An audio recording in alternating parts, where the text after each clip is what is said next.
night's exhibit is the paperclip, fashioned in obscurity, indispensable in practice, carrying the soft weight of anonymous invention.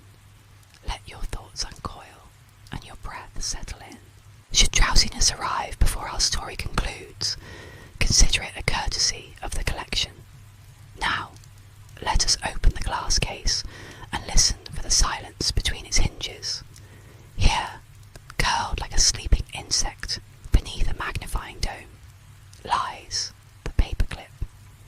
A looped wire, silvered and spare, so modest in demeanour, it seems almost bashful in its utility, yet its shape whispers of something older than metal, a curve echoing the spiral of a snail's shell, or the slow fold of a leaf caught mid-wilt. Before we knew to bend wire into obedience, we pressed together petals and bark, tying letters with sinew, binding parchments with twine. The instinct to hold things together is not mechanical. It is ancestral. The earliest inklings of the paperclip were not yet clips at all, but gestures, quiet, manual solutions to a common dilemma. In the 15th century, parchment was fastened by threading silk cords through punched holes. The whisper of vellum, pulled taut by thread, carried the same grace we now associate with a simple twist of wire.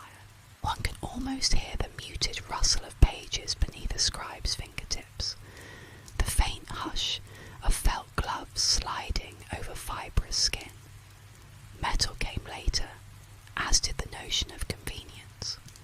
In the 19th century, the industrial age hummed into being with the steady rhythm of progress. Wire, coiled and cut and straightened, became a material of choice for those who imagined solutions both elegant and expendable. Here we encounter the gem paperclip, the now iconic design, never patented but universally recognised. A figure of silent efficiency, like a librarian juggling feathers, its creator remains a spectre. While some attribute its refinement to the British Gem Manufacturing Company, no individual claimed authorship. A tool so unassuming it effaced its own origin. Yet beneath this erasure lies a quiet revolution, the birth of tension-based fastening. Unlike the pin or the staple, the clip required no penetration, no violence, only embrace. The form, oblong and double-looped, offered resistance and forgiveness in equal measure. Documents slipped between the curves met with a spring-loaded hold, neither crushing nor loosening. It was a touch of control so light it felt like trust, as if the clip said, "You may stay, but only if you wish." Steel was the chosen material, pliable, obedient, patient. To make a paperclip, wire must be drawn through dies again and again, stretched until it acquires memory. Memory of shape, memory of tension, memory of holding. This shaping is not unlike education, repetition, forging structure, the rhythmic draw, the whispered glide of a curator's sleeve against brushed aluminum. By the 1920s, the clip had infiltrated desks across Europe and America. It slipped unnoticed into drawers, briefcases, and bureaucratic rituals. In war-torn Norway, it even became a symbol of resistance. Norwegians wore paper clips on their lapels as a quiet protest against Nazi occupation, a gesture of solidarity, as if to say, "We hold together." This dual life, mundane and defiant, made the paperclip an object of subtle paradox. It was both a tool and a statement, a whisper and a cry, and still it sat silently in the corner of the drawer, waiting, like a house cat feigning disinterest. Production scaled effortlessly.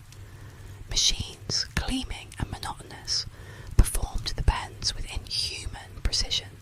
Each clip emerged identical, like twins in a nursery of chrome, and yet, in the hand, each one felt faintly unique, a consequence of angle, tension, or the ambient humidity of a Tuesday morning. Other Other designs followed: the ideal, the owl, the non-skid. Each variant promised improved grip, less slippage, greater elegance. None displaced the gem. It held its place with quiet conviction, like a retiring violinist who nonetheless remembers every note. We might imagine the journey of a single clip, forged, boxed, shipped, dropped, retrieved, used to bind a love letter, then a divorce notice, then the instructions for assembling a bookshelf. Its life marked by paper and by the silent drama of human affairs pressed between those pages. The rustle of fate folded once, then again. Ecologically, its footprint was faint. Metal clips, unlike their plastic counterparts, endured. Lost beneath floorboards, wedged into keyboard crevices, they waited to be needed again. A relic of modest permanence, like a whisper left in a coat pocket. And yet, as a digital age dawned, the clip's reign diminished. PDFs replaced printouts, folders faded into icons, the need to fasten thinned. Still, some resisted. The tactility of paper persisted in courtrooms, classrooms, and the quiet sanctuaries of stationary devotees. Here, the clip lingers, not obsolete, merely untroubled by urgency. To encounter one now, scuffed, slightly misaligned, perhaps bearing the faint scent of printer toner, is to brush against the persistence of the physical, the enduring murmur of materials, the whispered hinge of an archive drawer. In museums such as ours, we place the clip not in glass for grandeur, but for reverence. We do not ask it to perform, only to remain, to remind us that holding is not always grasping, that structure may be soft, that order may arrive in the quietest of forms. And so the paperclip, coiled and humble, rests again, soft in memory, flexible in meaning, always ready to begin anew. The museum lights do not blink, they dim, as if sighing, as if giving in to the weightlessness of old things. Here in the subdued hum of the northern wing, the paperclip waits in its second telling. In the early decades of its rise, the paperclip was not merely a triumph of design. It became a cipher through which the modern world began to articulate its quiet longing for order, and in so doing, it established itself not as a marvel, but as a baseline, a standard against which other fastening devices would be judged, then dismissed, then quietly retired. Manufacturing turned the clip into ritual. Long coils of steel wire were fed into automated machines, which executed their choreography with unwavering grace. A single clip required mere seconds to form. Bend here, loop there, crimp at this angle. The hiss of hydraulic arms, the metallic sigh of the finishing press, all sounds muffled in memory now, like the distant rhythm of a typewriter in a sealed room. The whispered tick of industry. By mid-century, paper clips had become common enough to disappear, their presence assumed, their absence noted only in moments of mild annoyance. They waited in dishes, spilled from drawers, clung to the cuffs of sleeves, with a loyalty one might call embarrassing if it weren't so charming, like a moth that believes your lapel to be a moon. And still, they were not uniform. Local designs emerged, each offering a slightly different curvature, tension, or texture. Scandinavian clips favoured a flatter loop, while American models carry a subtle roundness, a kind of generosity of grip. Some were gold-plated, others enamel-tipped. A few, wrapped in coloured plastic, resembled the party hats of municipal office supplies. In schools they became tokens, repurposed into crafts, unfolded into makeshift lockpicks, twisted into tiny catapults that sent bold paper arcing toward blackboards. The clip proved, in its modesty, a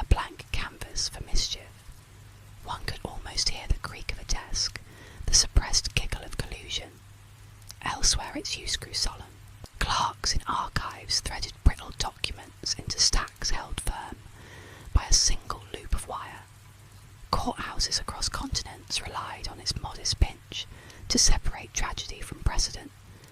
In diplomatic pouches, paper clips nested among treaties and memoranda, their small coils compressing the soft heft of international consequence. Here, in our collection, we trace this convergence of the trivial and the monumental.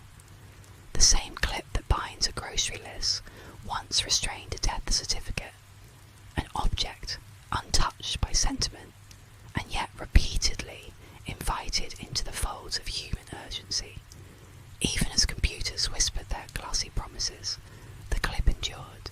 Offices upgraded their machines, replaced swivel chairs, installed softer lighting. But the dish of clips remained. It was always the last to be replaced, or never replaced at all.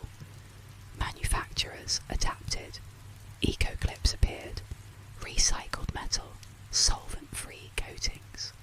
Promotional clips bore logos, slogans, the glittery desperation of marketing departments. There were paper clips shaped like stars, hearts, even fish. Most were discarded within weeks. The original design outlived them all. Like an old gardener in a park overtaken by fountains and drones, its simplicity saved it. Where staplers required refills and folders required labels, the paperclip asked only to exist, and it offered what it always had: temporary cohesion. Never forceful, always willing to release. This was its secret grace, that it did not hold forever. There is a clip preserved here that once held a telegram dated 1942. The paper has yellowed, its edges curled like burnt petals.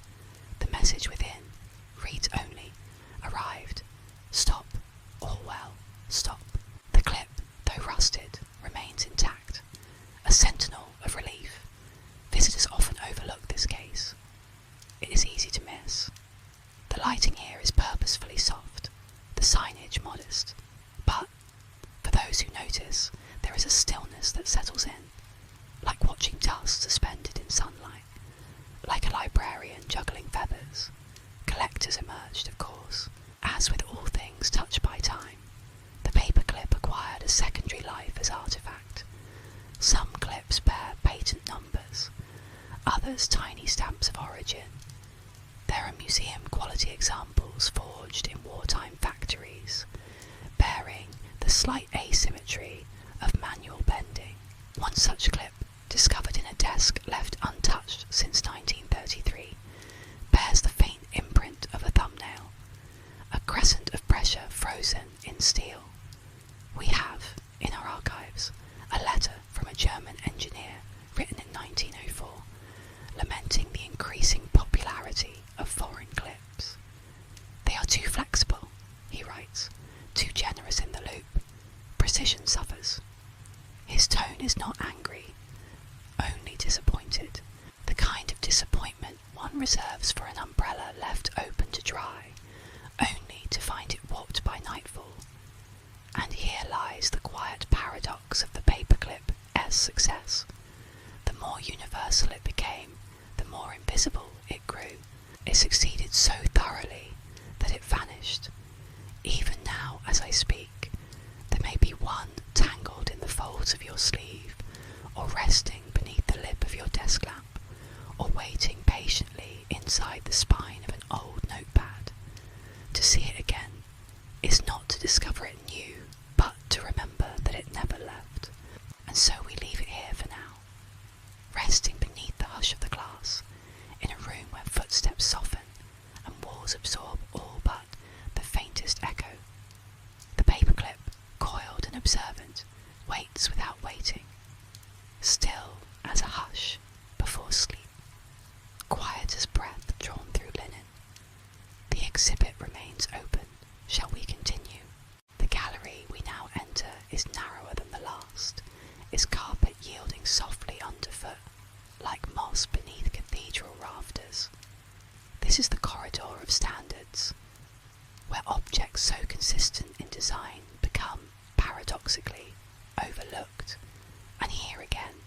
its uninterrupted curve, the paperclip presents itself, not to surprise but to persist.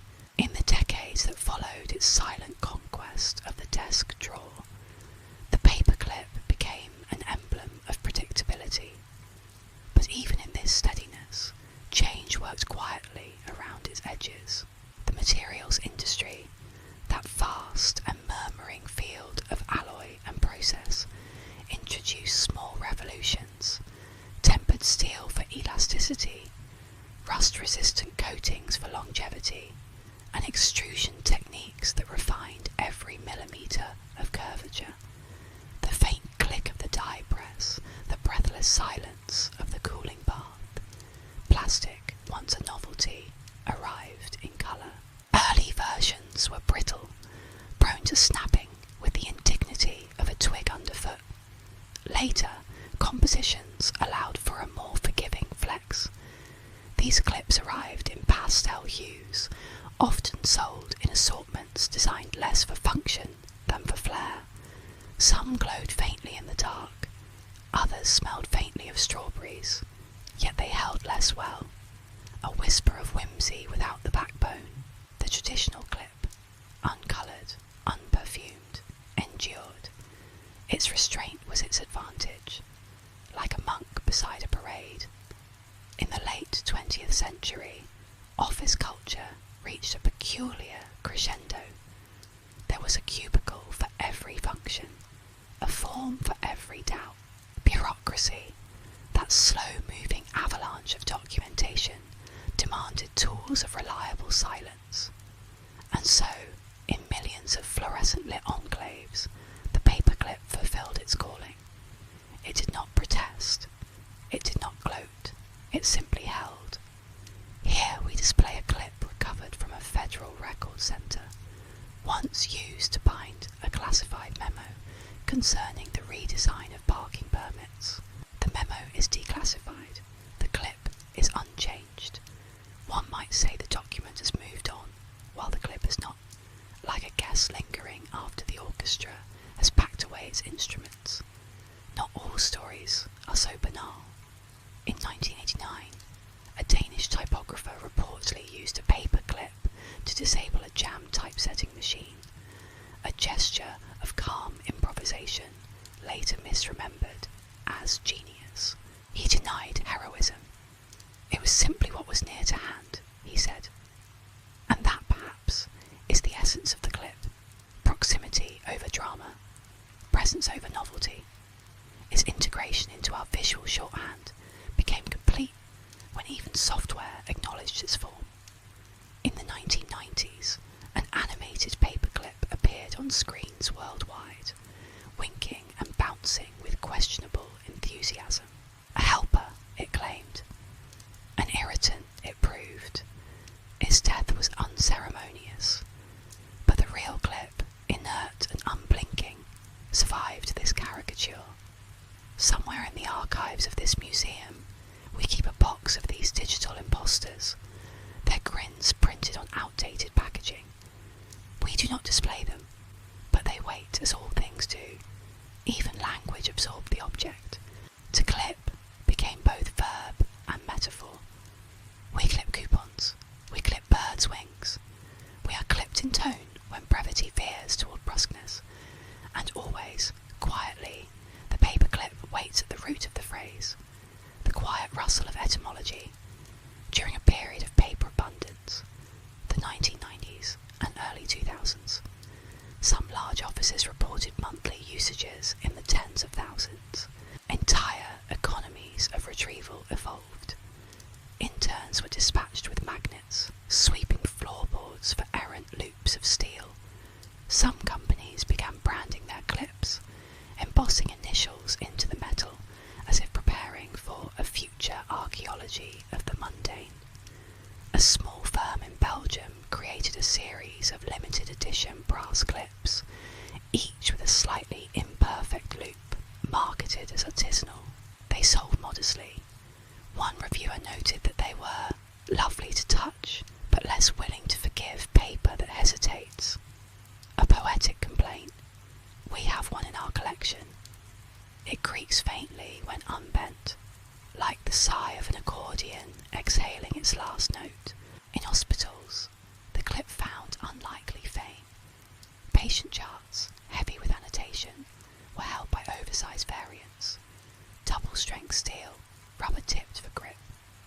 They bore witness to beginnings and endings, to whispered updates and midnight code calls. If they could speak, they would murmur only in abbreviations. Still, the clip did not evolve dramatically. It had no need to. Its strength lay in repetition, in being enough. The murmur of drawers closing softly at shift's end, the almost imperceptible tap as a clip lands beside a keyboard. We find comfort in sameness, in objects that do not demand attention but reward it, in tools that perform, not with flourish but with certainty. And so, the paperclip maintained its path, linear, unfazed. We often overlook the act of returning a clip to its dish. There is no ceremony in it, no conclusion, only release. It is a moment that passes like breath fogging glass, present and then not. And now we find ourselves again before the case, its contents unchanged. A single clip rests against cream linen, its shadow a soft echo, like a jellyfish attempting yoga. You may feel, perhaps, the faint tingle of recognition in your fingertips, as if your hand remembers what it is to gather stray pages, as if your desk, somewhere beyond this museum, waits patiently beneath a small brass lamp. We are not finished yet. The hallway veers slightly here, narrowing as though it too has grown accustomed to the contours of continuity. On the right, a slender pane of non-reflective glass, behind which rests a cluster of clips arranged like fossilized specimens in a sediment of silence. To most visitors, indistinct. To the eye attuned to stillness, exquisite. We continue. By the early 21st century, the paperclip had become not merely an office tool, but a cultural watermark. It no longer needed defending. It had simply remained.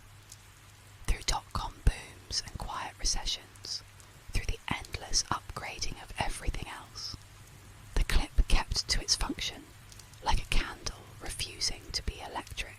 In boardrooms and basement mailrooms alike, it whispered continuity.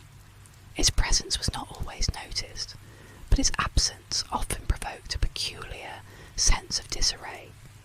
A missing clip did not mean disaster, only a faint, ineffable disorder, like a crooked picture frame or a glove turned inside out. Corporate supply catalogues began to feature clips, not by innovation, but by mood. Executive clips in brushed nickel, casual clips in pastel acrylic, environmentally conscious clips crafted from repurposed filing cabinets. One such model, sold under the name the Phoenix, bore the unmistakable tang of old toner and lemon cleaner. Yet for all this dressing up, the clip resisted transformation. Its iconic double-looped form, two ovals delicately cradled within one another, refused trend. It was form married to function, a geometry of refusal. To change it was to make it worse, like giving eyebrows to a statue. Here in the exhibit, we have a single prototype clip from 2006, produced as part of a design competition titled The Future of Fastening. It is asymmetrical, jagged, and slightly threatening, resembling a mantis mid-molt. It did not win. It was never produced. Its only home is this vitrine, where it sits like a cautionary tale. The digital tide swelled further, but paper endured. And so, the clip endured with it. Even in households that embraced minimalism, a drawer or ceramic bowl remained, in which lived a few bent clips, some rubber bands, and at least one orphaned key of unknown origin. Domestic archaeology, the whispered rattle of a junk drawer opening. Stationery companies, not to be outdone, leaned into sentiment.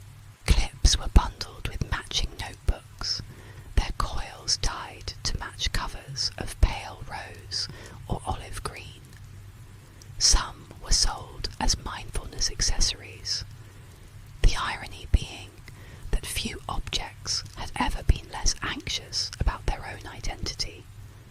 Art found it too. Sculptors began to repurpose paperclips en masse, weaving them into mesh, suspending them from wire, arranging them in the outlines of vanished cities.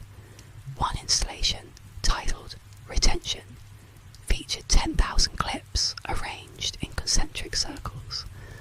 From above, it resembled a fingerprint. From within, a soundless labyrinth. Visitors moved slowly through it, footsteps cushioned by wool felt. Yet none of this art altered the clip itself. It only revealed what had always been there, the object's quiet insistence on being enough.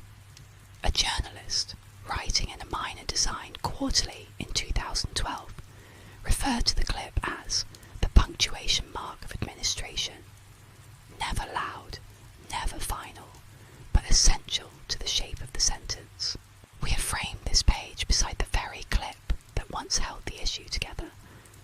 It bears a small rust bloom at its curve, the kind that forms not from water, but from breath, a lingering trace of human handling, like a note left on a mirror. We have noticed, over the years, that visitors to this gallery often pause here longer than expected. Children ask fewer questions. Adults speak more softly. Some stare at the cases, not reading the placards, not scanning for novelty, just observing, as though waiting for the object to explain itself. It never does. And that, perhaps, is the essence of the clip's endurance, its refusal to editorialise. It does not tell us what to think about connection. It merely offers the means for one. In a side case, near the corridor's end, lies a letter folded twice, neatly. It was found wedged behind an old radiator in a disused library. The letter reads only, "Don't forget this, ever." It was held by a clip that had not rusted, not bent, not failed. The objects we depend upon most are often those we forgive entirely. They do not require reinvention, only presence. Their value lies not in performance, but in patience. And so the clip, across years, offices, kitchens, courts, and museums, performs its singular gesture. The soft clasp, the temporary alignment, the faint squeeze of coherence, like a librarian juggling feathers. We do not yet draw this chapter to a close. The corridor continues. The walls here grow quieter still. Light is diffused, not by glass, but by sheer linen veils drawn across narrow clerestory windows. A stillness gathers in this alcove, as if it has been collecting for decades. You have entered the chamber of enduring patterns. The paperclip, in its purest form, had already resisted change for over a century. But while the object remained fixed in design, the world around it continued to shift. The 2010s ushered in the era of paperlessness. Cloud services ascended, contracts were signed with fingertip glyphs on touchscreens, and the ambient murmur of printers dimmed to a memory. Yet the clip did not vanish. It adapted by refusing to move. You might imagine, perhaps, a tray of unused clips in an open-plan office where no one ever prints. They wait there still, inert but confident, like chess pieces before the game has begun. Occasionally disturbed, usually ignored, but never removed, they embody potential. A researcher from the University of Utrecht once conducted a study on desk clutter in academic offices. Among the top 3 most persistent items, paperclips, followed closely by loose change and expired ID cards. The study was inconclusive, but its footnotes are telling. One reads, "The paperclip appears to resist curation." What does that mean? It means the clip doesn't demand its own space. It doesn't get filed or sorted. It simply survives, not by dominance but by diffusion, like moss, like breath on old wood. It's here we see its ecological double life emerge. Unlike plastic parts which yellow or crack, the metal clip endures in form and function. Discarded clips find new homes in school art projects, in drawers repurposed as hardware bins, even in aquariums where they serve inexplicably as ballast for decorative pebbles. And still, they retain their identity. A bent clip is not a lost clip.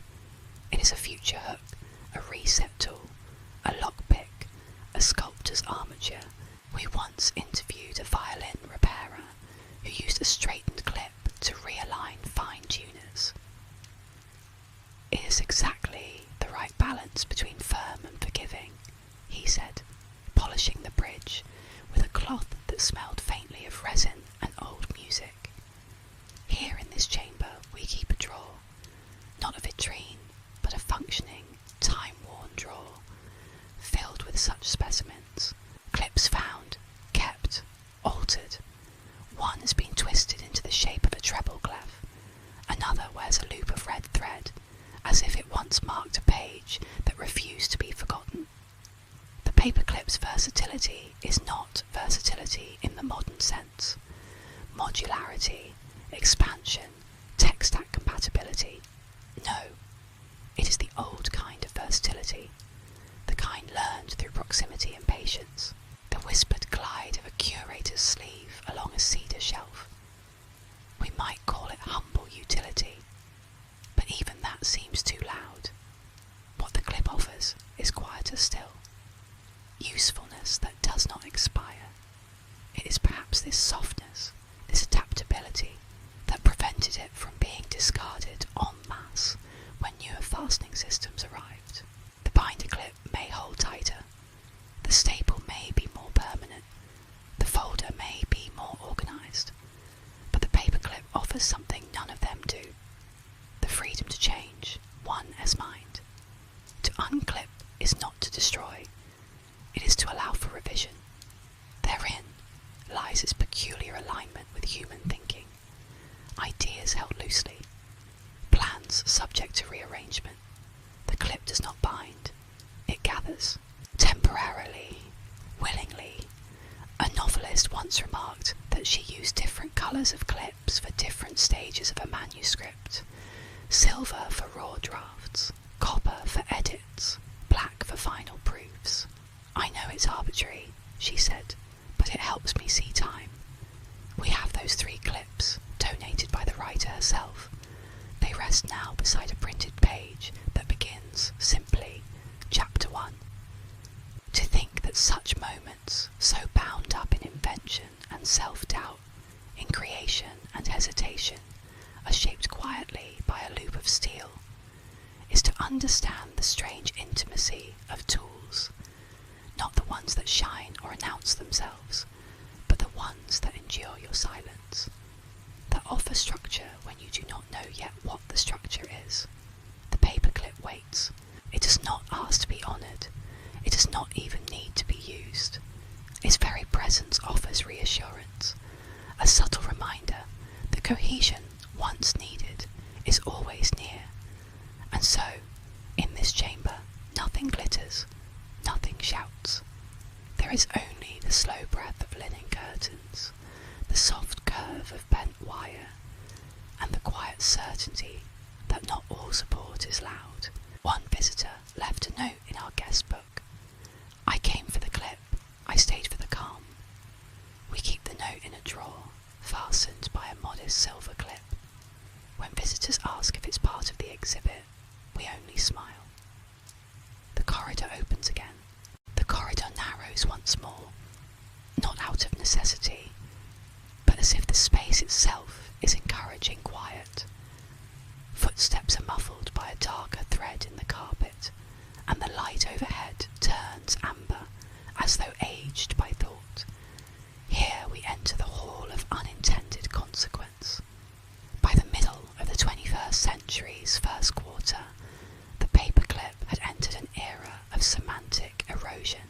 It has become a visual signifier, more than a tactile object, an icon on screens, a placeholder in presentations, a symbol for something once held physically, but now floated in code. And yet,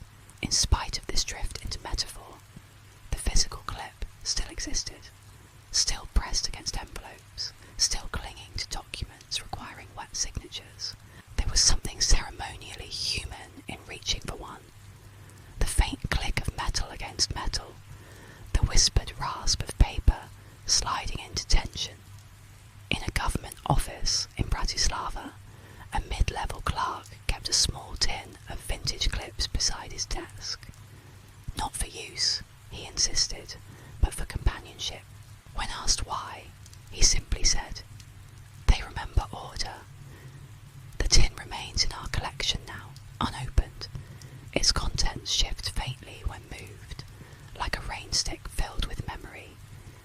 The paperclip also began to appear in more unlikely places, in disaster zones, where field agents assembled documents without infrastructure.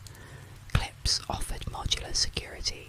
In courtrooms, where printed transcripts still mattered, they provided tactile breaks between testimonies.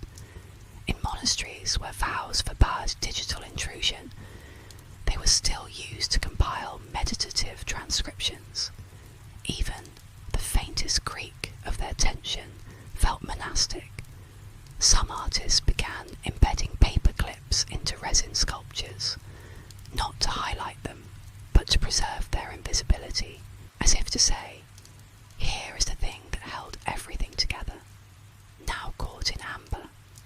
A curator once called it archiving the overlooked. Another said it was like suspending breath. You may be wondering how an object so minor continues to hold our attention. But consider this. Endurance is not about volume. It is about integration. The paperclip does not interrupt. It accompanies, like the murmur of wool brushing stone. In our archives, we discovered a short note tucked behind an outdated fire escape plan. It read, "Check the red folder, not the blue one." It had been clipped in place. The note saved a shipment of vaccines from misrouting during a logistics breakdown. The clip did not know this. It simply held. Such moments, quiet as they are, become part of the clip's unspoken biography. In another case, we hold a chain made entirely of linked paper clips, each bearing a name, a date, a whispered event. It was created by a group of school children in response to a local tragedy. The project was called Hold Together. Its title was not metaphor, it was instruction. There are those who suggest we move beyond such implements, that our attention belongs elsewhere. But here, among the artifacts of humble coherence, the argument is unpersuasive. The clip reminds us that some technologies do not need replacement, only respect. Even in space, aboard a small orbital research station, paperclips made the journey. Used to anchor notes inside zero-G pouches. A photograph in our collection shows one floating mid-air beside a handwritten checklist and a pouch of dehydrated fruit. The crew member in the photo is not smiling, but neither is he frowning. The expression is one of pure focus. The clip, hovering, is the only blur. One final artifact in this room. A paperclip recovered from the pocket of a winter coat in an abandoned rural schoolhouse. It was folded into a near-perfect rectangle. We do not know who shaped it, only that they did. A small act of pattern in the midst of neglect. The object remains unchanged, still looped, still modest, still ready, and so we preserve it not because it is rare, but because it is trusted. Not because it dazzles, but because it listens. Not because it asserts, but because it aligns. There is a peace in that. And if, as we suspect, our lives are more often composed of such alignments than of great upheavals, then the paperclip does not merely hold paper. It holds us to a shape. The corridor curves forward. We follow. We now pass beneath a lintel of worn oak. It bears no inscription, yet seems to murmur something all the same. The air cools slightly. A hush thickens, as if the room ahead has been waiting. This gallery is known internally as the field of repetition. Here, the paperclip is not exalted, only observed. What you see are drawers, dozens, pulled open just enough to reveal their contents. Identical clips, stored in quiet abundance. It is a meditation, not on novelty, but on sameness. The idea that to repeat is not to diminish, but to reinforce. The clips vary only subtly. Some bear micro-corrosion, others gleam faintly. difference lies in their having been touched. One clip, slightly bowed, may have once held a love letter. Another, pristine, may have waited its entire life in the back of a supply cupboard. Both here. Equally. A child once asked if the clips in these drawers have names. We replied, they have purposes. Names would only limit them. And indeed, the paperclip's power lies in its mutability. When not fastening, it becomes other things. It becomes the reset tool for a modem, the emergency toothpick, the hook for a broken zipper, the armature for a clay sculpture. One clip in our archive was used to retrieve a wedding ring from beneath floorboards, bent twice. Faithful. It is this unrecorded ingenuity that defines the clip's cultural reach, not through its design alone, but through its improvisational afterlives. Like a violin string repurposed as a trap for light, we have a wall display dedicated to such uses, each clip mounted beside a handwritten note, used to eject SIM card in rural train station, held spare key in glove box for 11 years, fastened makeshift veil at courthouse wedding. And again, the clip does not claim credit. It is never the story, only the spine of the page where the story lived. There is also here, resting on felt, a clip formed from 24-karat gold, not for function, but for symbolism. It was gifted during a corporate merger as a token of unity. The recipient later confessed he preferred the original design.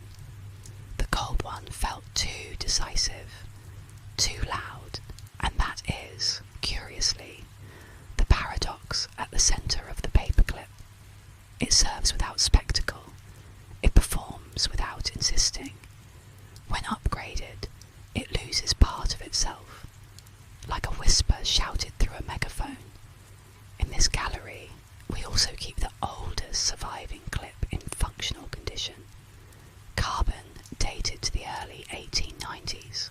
It predates widespread patenting. The wire shows fatigue, and yet it still bends and holds. Visitors are not permitted to touch it, but many lean close, as if by proximity they might absorb some of its reticent endurance. It is not beauty that sustains such things, nor invention alone. It is rhythm, the soft recurring presence of something that answers a question you weren't aware you were asking. How do I keep this? How do I hold this, just for now? How do I come back to it later? The clip answers each with the same gesture, a gentle grip, not permanent, but certain, like a librarian juggling feathers. One visitor described the experience of walking through this room as being cradled by uniformity. Another wrote, I did not think I could miss something so ordinary until I saw it 100 times, quietly waiting. We keep these words not in a display case, but folded in a drawer, bound of course by a clip. And so, this part of the museum does not crescendo. It hums, it sustains, it echoes the clip's own ethic. Remain useful, remain quiet, remain. There is a comfort in that. The next passageway opens unobtrusively. We arrive now at a chamber circular in shape, its ceiling domed like the underside of a bell. Sound here carries, strangely, not echoing, but folding in on itself, as though the room prefers murmurs to declarations. This is the archive of neglected gestures. Here, the paperclip is no longer examined as a singular object, but as part of a constellation, a quiet enabler, orbiting acts too small to record elsewhere. In the centre, a glass column displays a vertical scroll, 6 meters of thin, yellowed paper. It is a logbook from a lighthouse, its entries written in tight, looping script. Every dozen pages, a clip, each marking a weather event. Storm approaching from east, ice forming on third rung. Bird strikes lantern glass. The entries remain. The clips do too. Bent at the same angle, unmoved custodians of the mundane. One might ask, what is the legacy of a paperclip? It does not innovate, it does not evolve, it remains, and in its remaining it becomes irreplaceable. In a box nearby, a collection of rejection letters, donated by an author who kept everyone, not out of bitterness, but ritual. Each letter bears a different kind of clip, some pristine, others rusted, one wrapped in thread. Together they form a silent taxonomy of perseverance, a paper forest of second chances. A clip is not a shield, it is not armour, but it holds all the same, without boasting, without resistance. Its strength lies in its restraint, and yet there is creativity in its use. In this room we display a sculpture assembled entirely from discarded clips found in municipal recycling centres. It resembles a drifting cloud suspended by fine nylon threads. When visitors pass beneath it, it sways imperceptibly. The effect is like walking under accumulated intent. Another piece here, a single page, blank except for a faint watermark, held in place by a clip so bent it seems more air than metal. We do not know who made this, only that someone thought to frame it. We asked a philosopher once what the clip represents. After a long pause, he said, "Temporary faith." There is a display case labelled only with a date, 18th of November 1993. Inside, a grocery receipt, a business card, and a photograph of two people standing on a platform. The clip holds them together. No caption explains why. None is needed. The clip's role, again and again, is to suggest coherence, not to impose it. In some traditions, the act of gathering, of bringing together the scattered, is considered sacred. Not the gathered itself, but the gesture of assembling, the willingness to make whole. The clip partakes in this ritual daily, without knowing it. We found in an estate archive a small envelope marked Dad's Last Desk. Inside, 6 paper clips, carefully wrapped in tissue. No documents, just the tools, as if the memory lay not in what they held, but in how often they were held. A note pinned beside the exhibit reads, "I used to straighten them during phone calls, every one a sentence I didn't say. Visitors linger here. They read slowly. They do not speak often. Occasionally, one will leave behind their own paperclip, on a windowsill beside a placard, slipped between pages of the guest book. We do not remove them. They are part of the exhibition now, unofficial but understood. And perhaps this is the true power of the paperclip, that it joins not only paper but gestures, that it records, wordlessly, the act of caring, of organising, of keeping, even if what is kept does not last, even if what is kept is nothing at all. The dome overhead dims slightly. The room prepares to close. We step quietly toward the next wing.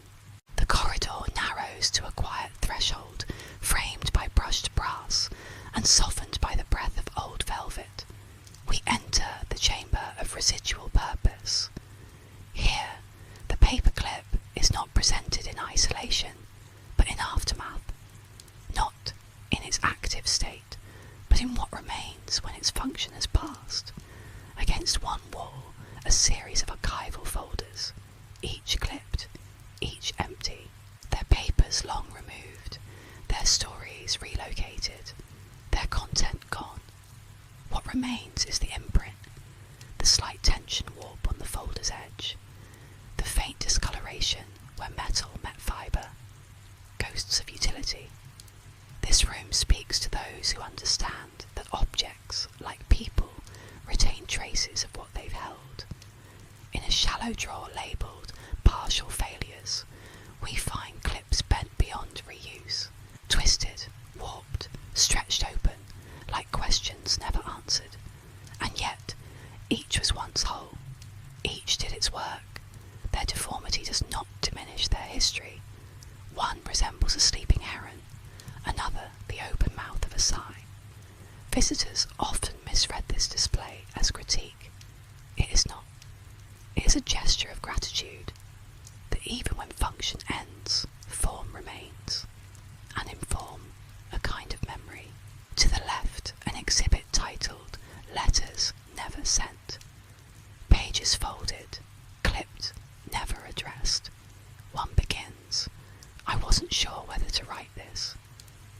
We will never know what was withheld, but the clip held it, long enough for someone to change their mind. There is a clip here, rusted into the corner of a carbon copy invoice, its itemizations lost to bleed through and time. Yet the structure holds, as if the metal refused to relinquish its grip on form, even as the content faded. A loyalty beyond relevance. In the centre of the room, a glass plinth displays nothing, or almost nothing. A single strand of metal, curved, burnished at one end, too slight to identify with certainty. And yet, a placard reads, recovered from a flooded archive in Rijeka, presumed to be a clip, presumed to have held history, presumed. That is often what we must do with such objects, presume their value, feel their function retroactively, trust that presence was once paired with meaning. It is tempting, in an age of overstatement, to dismiss such items. But the clip endures, not because it proclaims its worth, but because it accepts its task.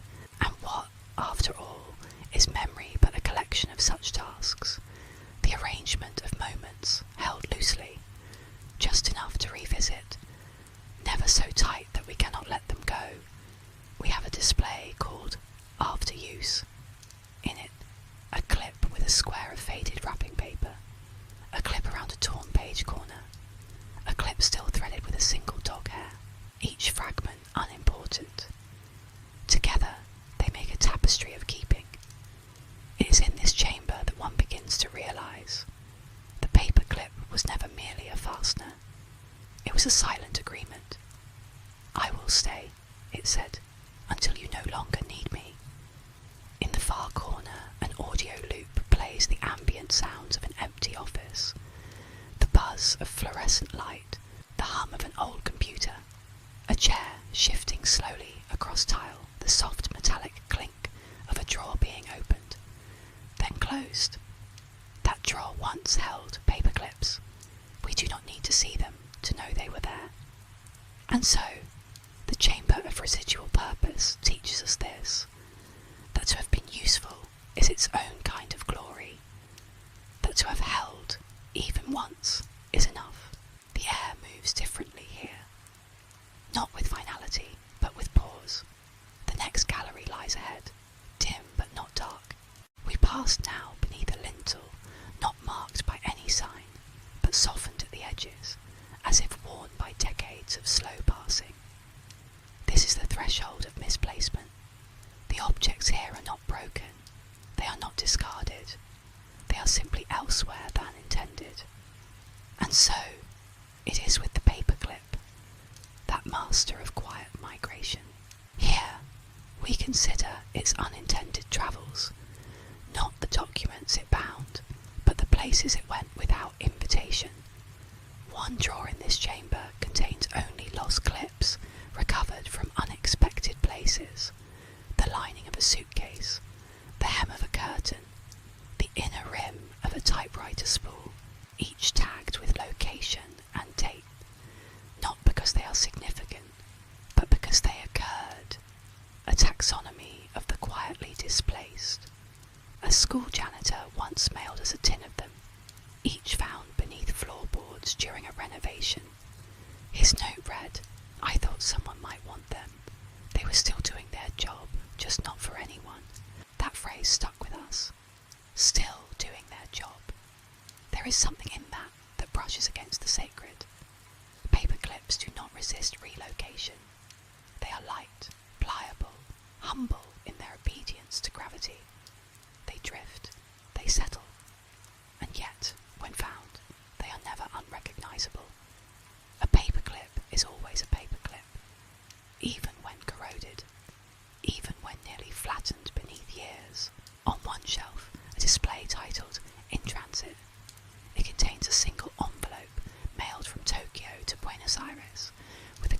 still holding 2 pages together. The letter had been delayed for 4 months, weathered and yellowed by its detour. But the clip, immaculate, holding fast, as if unaware that it had circumnavigated a hemisphere. Another case shows a vacuum cleaner filter dissected by a team of interns. Within it, 11 paper clips, 3 coins, 2 pins, and a torn corner of a shopping list. The clips are displayed exactly as they were found. Bent, dulled, persistent, like small relics of inattentiveness. We are not mocking here. We are revering. In this gallery, misplacement is not failure. It is continuity misunderstood, purpose in exile, the soft persistence of utility even in absence of task. It is not uncommon to find a clip in one's coat pocket months after any reason for it has vanished. That moment of rediscovery, fingers brushing cold wire, is oddly reassuring, like finding a word you'd forgotten you liked. In our collection, we have an X-ray image, generously donated by a dentist, of a patient's mouth. Between 2 molars, a paperclip, not ingested, merely tucked. The patient had been assembling dental forms prior to the appointment, and must have held it there, they explained, slightly embarrassed. The clip remained unbent. There is poetry in this stubborn retention of shape. Another display, the borrowed time cabinet. Each clip here was recovered from rental cars, hotel nightstands, conference centres, train tray tables. None claimed, all still recognisably ready. A note beneath the cabinet reads, "To be misplaced is not to be forgotten. It is only to await retrieval." And here perhaps we find the emotional architecture of the paperclip, that it does not bind out of force, but out of availability. It is where it is needed, and when it is no longer needed, it does not demand return. It simply waits. It is a quiet theology of presence, uncelebrated but complete. In the final drawer of this room we keep a map, not of streets or countries, but of found clips, a lattice of points, each one a moment of unexpected discovery. The effect is not unlike a constellation, small lights, unaligned, forming an accidental shape. We do not name the pattern, we only observe it, and so the threshold of misplacement does not mourn what has wandered. It simply listens for where it might appear next. The corridor ahead bends gently to the right, disappearing from view, like a ribbon drawn behind a closed door. We follow the curve. We come now to a low-ceilinged hall, lined with linen-covered cases. The light has changed again. Cooler now, almost lunar. The hush here is not imposed. It arises naturally, like condensation. This is the gallery of silent substitutions. Here, we explore not what the paperclip is, but what it becomes when context shifts, and when hands, pressed by necessity or boredom, ask more from it than it was ever designed to offer. On the first plinth rests a paperclip fashioned into a key. It opened a filing cabinet in a rural records office after the actual key had been misplaced. The cabinet contained birth certificates, some over 100 years old. The clip, slightly twisted at the neck, held its new shape. A note beside it reads, simply, "No damage was done." Next, a display of clips used in electronics repair, clipped to breadboards, bent into temporary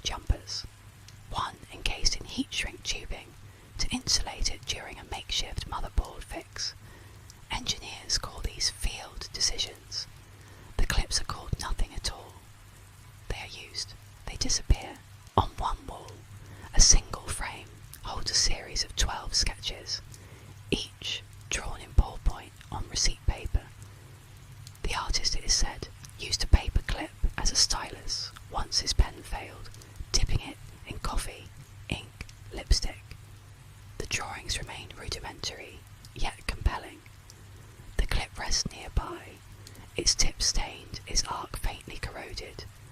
A humble wand for emergency expression. At the far end of the hall, a larger installation. A bent clip affixed to the back of a museum badge. The original fastener had broken. The clip stood in. It held the badge through 3 exhibitions, 1 international symposium, and a summer internship. Only after that was it noticed. By then it had earned its place. We are not looking here for design brilliance. We are watching for participation. The paperclip does not advertise itself as versatile, but it adapts when asked. That distinction is crucial. One drawer in this room bears a label. Minor interventions. Within, a splint for a broken plastic fork, a necklace clasp fashioned from a single coil, a miniature easel brace for a photograph on a gravestone, a door wedge improvised from 4 clipped clips. Each example is precise, each one temporary, each one necessary at the time. To substitute is not always to compromise.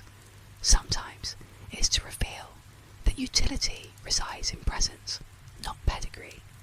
Children often discover this first.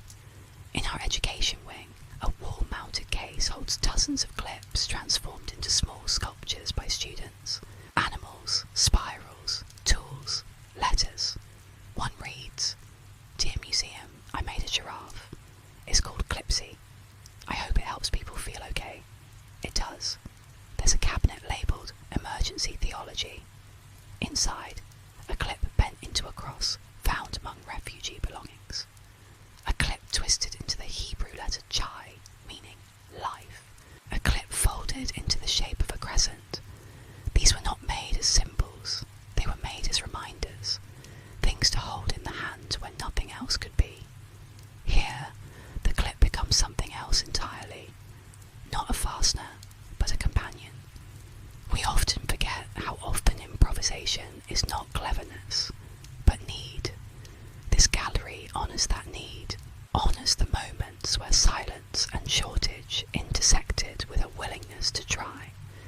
None of these substitutions were meant to last, but some of them did. The clips remain, bearing the soft wear of fingers, the curve of force applied gently. They are not pristine, they are not ideal. They are only what was required, and that, more than anything, is what makes them beautiful. The light here begins to shift again. Less silver now, more amber. We pass onward into warmth. The corridor widens now, not extravagantly, but with a gentle generosity, like a path that ceases to constrain. There is carpeting again underfoot, thick, soft, the colour of faded postcards. We are entering the hall of personal systems. This gallery is less curated and more inhabited. It resembles, in parts, the corners of desks, the backs of drawers, the unexamined pockets of satchels and lives. The paper clips here are not arranged in typological rigour, but in the idiosyncratic patterns of private use. To the left, a wooden tray marked Sequences. Each slot contains a row of clipped papers, kept not for content, but for how they were assembled. One holds a sheaf of recipe fragments, torn from magazines over 20 years, held together by a single, resolute clip. Another contains train schedules annotated with the same blue pen across 3 decades. The clip at the top is rusted, slightly off-centre, yet has never been replaced. It is less a fastener now than a signature.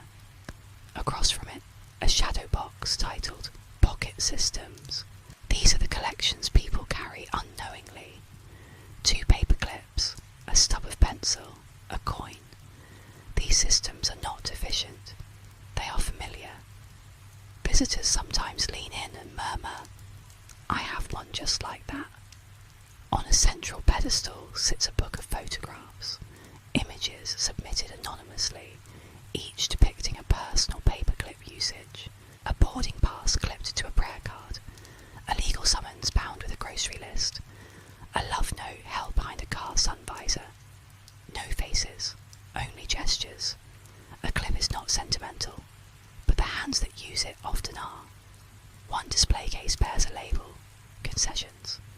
Inside, objects held together in ways that admit imperfection.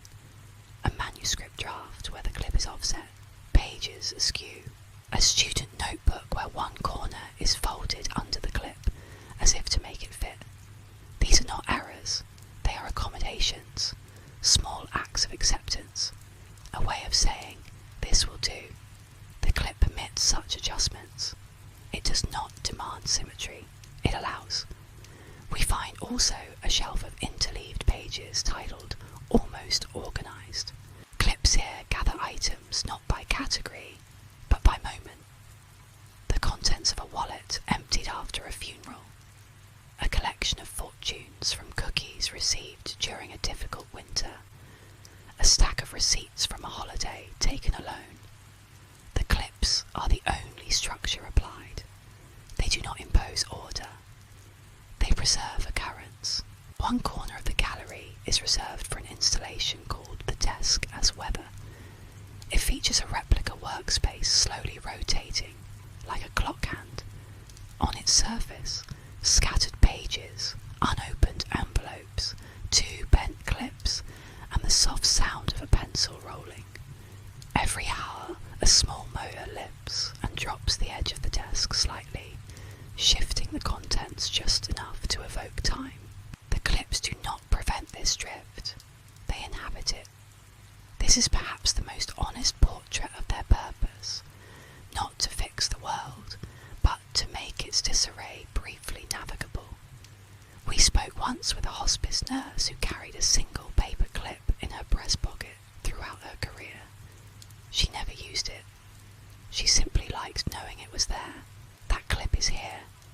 It has no history of fastening, but it carries the imprint of presence, the faint polish of fabric against metal, the softness of having been chosen. Not every object must prove itself. Some need only to accompany, and so this gallery does not close with a flourish. It exhales, it releases, it lets the clips fall where they may, and finds in their arrangements a quiet kind of knowing. The hall beyond lies open, its light is pale and waiting. This final factual gallery begins with a narrowing of sound. The air grows cooler again, but not unkind. The floor softens underfoot to near silence. Even the lights seem to speak less. We are entering the chamber of terminal use. Here, the paperclip is seen in its last employments, the final times it held before rest. These are not stories of decay, but of completion. Purpose met, task fulfilled, a stillness earned. On the far wall, 12 identical frames, each holding a single clipped document. The papers differ. A resignation letter, a final invoice, a cancelled cheque, a eulogy, an expired contract. All documents that concluded something. Each one bears the mark of a clip still in place, not removed after use, but left where it did its work, like a sentry at the gate, long after the crowd has passed. A note from one donor reads, "I didn't have the heart to unclip it. It felt like closing a door too quickly." Another display, a collection of instruction manuals, each clipped to a single final page, usually the warranty, or a troubleshooting chart no longer consulted. The clips are dull, edges softened by time. They hold no tension, but they hold. One drawer here contains only envelopes, never sent, but once sealed with a clip. Legal drafts, farewell letters, declarations. The clips have left faint indentations in the paper. Proof of pressure applied once, then never again. Like the trace of a hand that once steadied your shoulder. In the centre, a shallow bowl filled with clips found in abandoned buildings, offices, schools, post offices, churches, all left behind, not discarded in anger, not hidden, just not followed. They form a nest of former intentions, quiet and intact.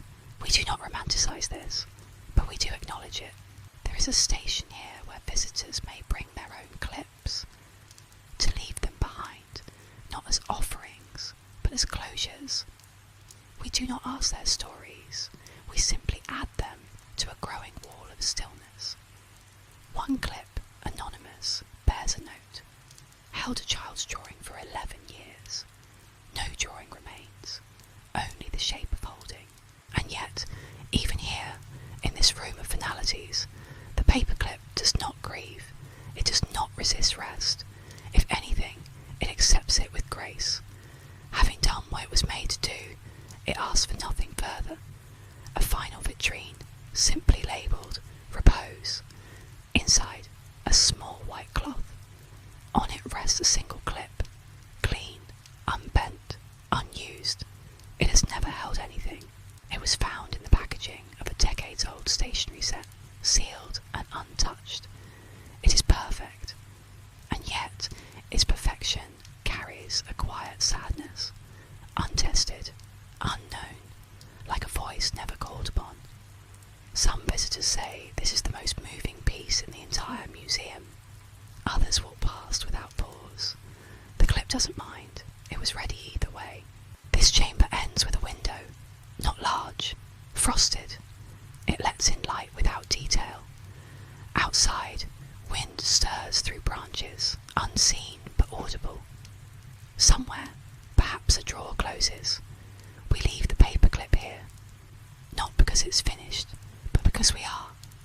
The hall narrows to a thread, the walls soften, the narration dims, and so the paperclip, modest and exacting, rests again, soft in memory, flexible in meaning, always ready to begin anew. Now the floor falls quiet, not from carpet, but from absence. Bare wood beneath sounded soft, like a memory, made walkable. The transition is complete. This is no longer a gallery. We have entered the reflection wing. Here the exhibits retreat. No cases, no plaques, no glass, only space. And in that space, thought, the paperclip has followed us this far. Or perhaps we have followed it. We are no longer examining its design, its history, its physical journey. We are listening now for the metaphor beneath the wire. The silent philosophy coiled within the form. What does it mean that such an object, so modest, so unassertive, has endured? Not by innovation, not by adaptation, but by sufficiency, by not changing, by being enough. In a culture that favours expansion, novelty, spectacle, the clip remains, not defiant, merely unbothered. Is this stillness that speaks now, a kind of resistance, not through protest, but through patience? To clip something is to accept its impermanence. The act does not bind eternally. It says, for now, these belong together. It does not promise always. It allows for revision, for letting go, for reshuffling. This is not weakness. It is a form of wisdom. What might the world look like if more systems operated like paperclips? If our institutions, our relationships, our plans held with tension, but not force?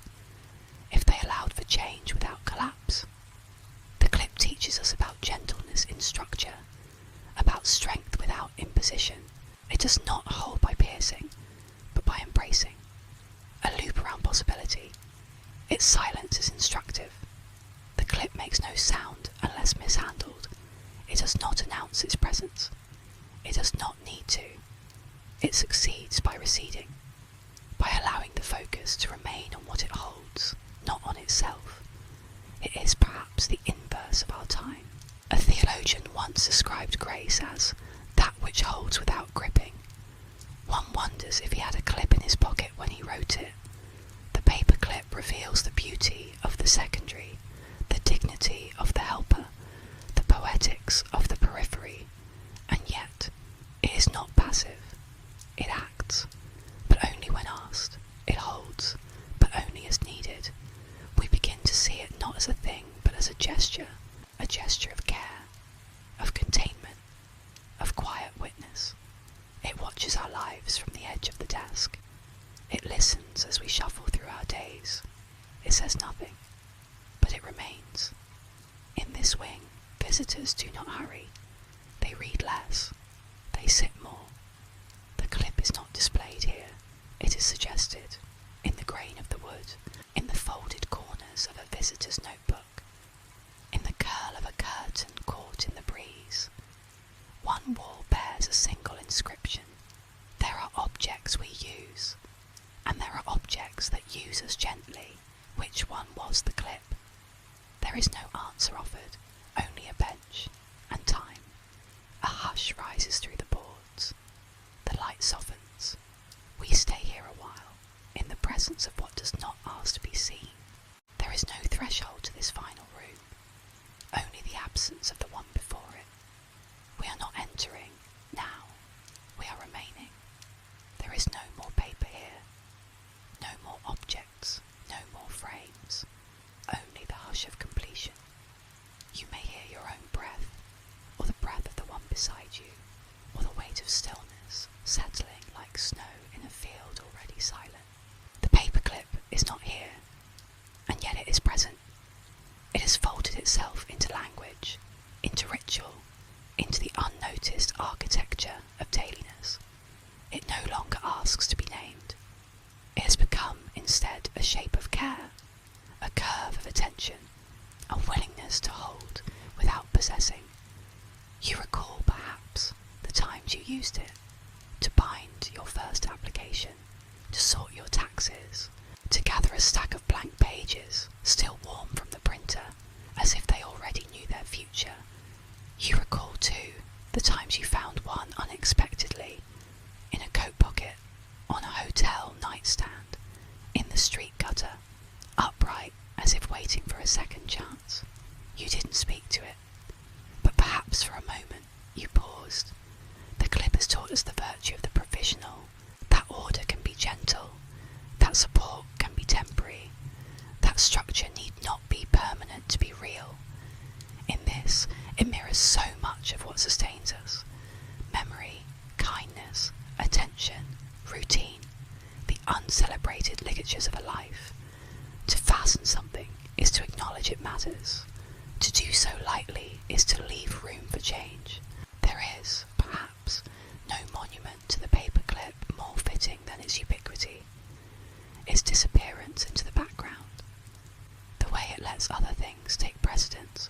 We do not build temples to it. We build with it, quietly. And so, if you choose to leave something behind here, a thought, a breath, a hesitation, know that it too will be held, not forever, not tightly, but just enough. And so, the paperclip, modest and exacting, rests against